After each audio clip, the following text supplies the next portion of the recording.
ইরানের সশস্ত্র বাহিনী রোববার কঠোর হুঁশিয়ারি বার্তায় ইসরায়েলি দখলদারদের অবিলম্বে দখলকৃত এলাকা ত্যাগ করার আহ্বান জানিয়েছে।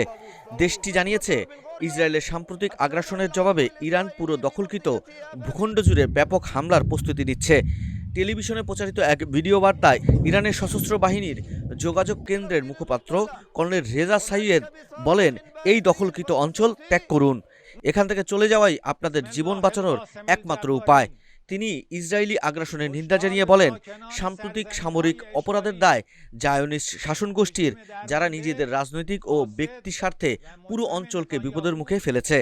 তিনি আরও বলেছেন, ইরানি সেনাবাহিনীর কাছে ইসরায়েলি নিয়ন্ত্রিত এলাকার সমস্ত সংবেদনশীল স্থানের নির্ভুল গোয়েন্দা তথ্য রয়েছে এবং এসব স্থানে অবস্থান করলে শেল্টারদাতাদের জন্য তা মারাত্মক বিপজ্জনক হবে।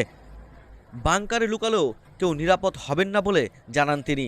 সৈয়দ আরও বলেন, ইসরায়েলি সরকার ইচ্ছাকৃতভাবে বেসামরিক শেল্টারদাতাদের মানব ঢাল হিসেবে ব্যবহার করছে এবং প্রধানমন্ত্রী নেতানিয়াহু এই অপরাধমূলক হামলার মাধ্যমে নিজেদের ও পরিবারের স্বার্থ রক্ষার অপচেষ্টা চালাচ্ছেন।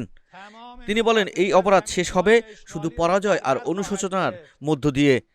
তিনি সতর্ক করে বলেন, ইরানের বার্তা অগ্রাহ্য করা হলে দখলকৃত এলাকাগুলোর বাসিন্দাদের জন্য সামনে আরও কঠিন দিন অপেক্ষা করছে। সাইদের এই মন্তব্য আসে ইরানের বিপ্লবী গার্ড আইআরজিসির রোববার দুপুরের অপারেশন ট্রু প্রমিস 3 এর অংশ হিসেবে চালানো নতুন ড্রোন ও ক্ষেপণাস্ত্র হামলার পরপরই। এসব হামলায় ইসরায়েলের ওপর ও নিচের গালিল, হাইফা, আফুলা ও নাসরেত অঞ্চলে বিস্ফোরণ ঘটে।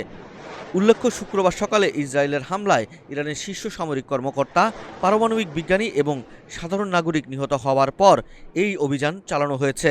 শহীদদের মধ্যে রয়েছেন নারী ও শিশুরাও।